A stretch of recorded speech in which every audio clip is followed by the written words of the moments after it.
한 번 더 하나님의 말씀이 에스겔에게 임했습니다. 여호와의 말씀이 내게 임하여 이르시되라고 하면서 하나님의 말씀을 에스겔이 전하고 있습니다.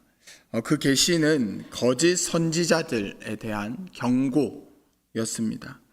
에스겔도 선지자 예언자였는데 또 다른 예언자들에게 경고하고 있습니다.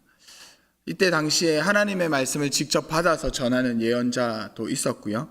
기록에 따르면 이때 당시에도 예언자들 가운데에 배워서 하는 예언자 학교 같은 것이 있었다라고 합니다.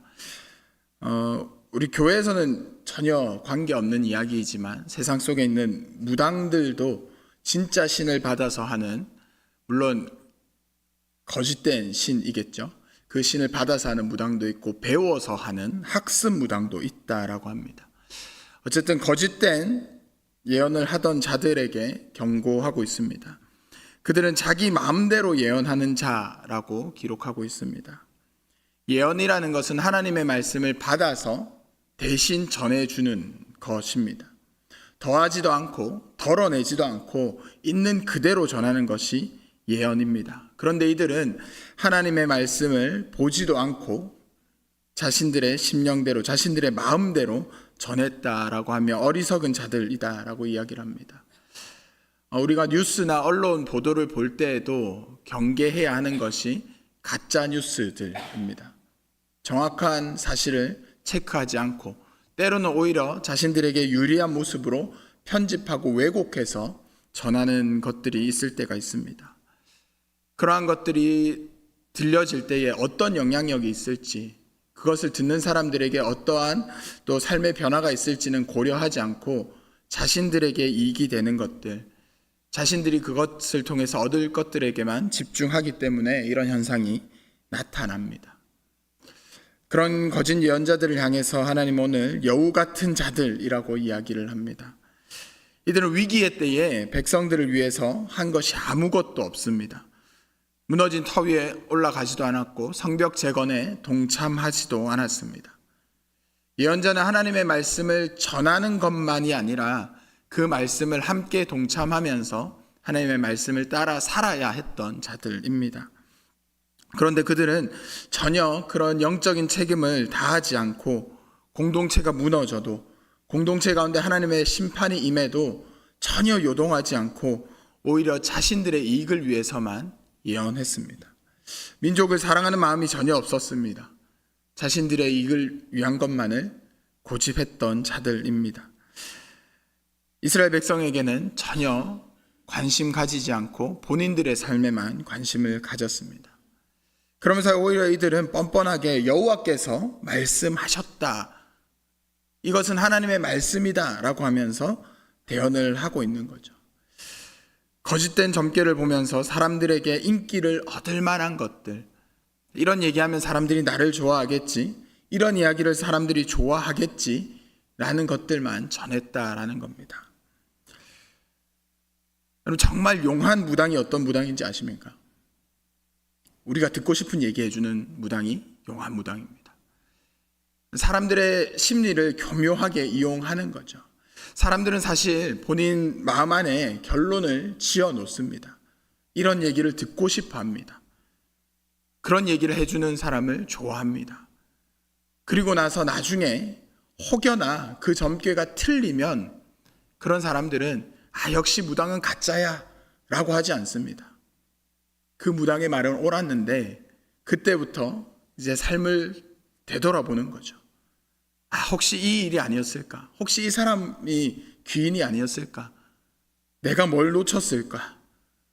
사람들의 심리가 그런 겁니다. 이런 모습은 다른 종교나 미신이나 에스겔 때의 거짓 예언자들에게서만 나타나는 것이 아니라 교회에서도 마찬가지입니다. 목회자는 하나님의 말씀을 바르게 대언해야 합니다. 성경을 읽고 연구하면서 하나님의 말씀을 정확하게 전해야 합니다. 성도들이 듣기 좋아하는 이야기들, 편한 이야기들, 위로 이야기들만 해서는 안 됩니다. 때로는 불편한 이야기도 해야 합니다. 하나님 심판에 대한 것들, 복음을 받지 않은 자들에 대한 이야기들, 그래서 복음은 항상 우리의 마음을 평안하게 하고 위로하지만은 않습니다. 복음대로 살아가는 것 정말 불편합니다. 하나님 말씀대로 살아가는 것 상당히 불편한 일상을 우리에게 줍니다. 그런데 그런 말씀도 정확하게 전해야 하는 것이 목회자들의 사명입니다. 중세시대에는 종교개혁 이전에 중세시대 사제들은 일반 대중들이 성경을 읽지 못하게 했습니다.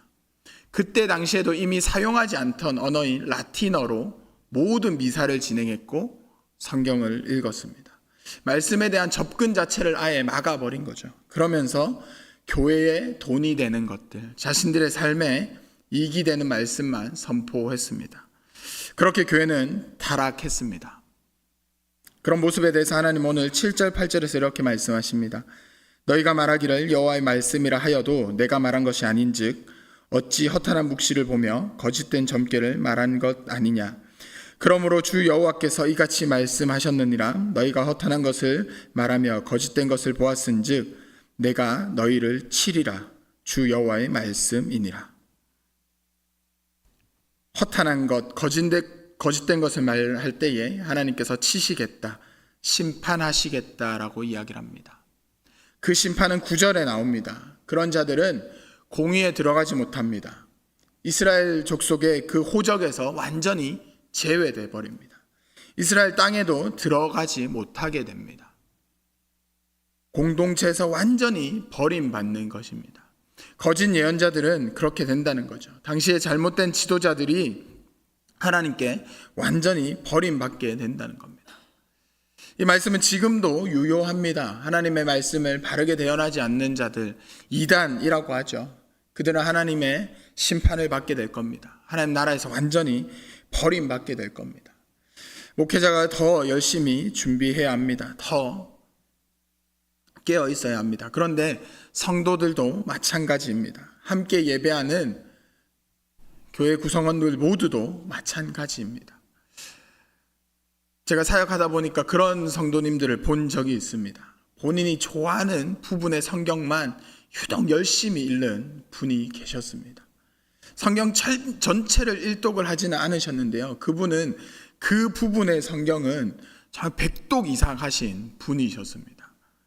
제 사역의 연수가 짧을 때여서 그럴 수도 있겠지만 그 성경의 부분에 대해서는 정말 목회자로서 부끄러울 정도로 저보다 더 잘 아시는 분이셨습니다. 위로의 말이었고요. 평안을 주는 메시지였습니다. 그분은 그래서 하나님 앞에 죄에 대한 두려움이 없으셨습니다. 때로는 그분의 말에 상처받는 분도 계셨고 때로는 그분의 행동에 교회를 떠나려고 하시는 분도 계셨습니다. 근데 죄에 대한 두려움이 없었고 다른 사람에 대한 사랑에 대한 그 메시지를 알지 못하다 보니 그런 모습이 나타났습니다. 뿐만 아니라 하나님께서는 목회자만이 아니라 모든 그리스도인들을 통해서 하나님의 말씀이 전해지기를 원하십니다. 복음을 전하는 것, 하나님께서 우리 모두에게 주신 사명입니다. 정확한 이야기를 해야 합니다. 예수 그리스도를 통해서 구원을 얻는 그 진리에 대해서 우리는 정확하게 이야기해야 합니다. 복음을 전할 때에 하나님 믿으면, 예수 믿으면 삶이 평안해진다, 형통해진다, 좋은 이야기도 있지만 그렇지 않으면 심판에 처한다라는 무서운 이야기도 때로는 해야 합니다. 물론 방식은 이제 달라져야 합니다. 아주 오래전의 방식이 지금은 적용되기 어렵습니다.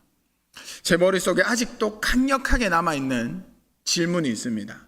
제가 어린 시절에 어머니께서 교회에서 전도 훈련을 받으실 때 교재에서 봤던 겁니다.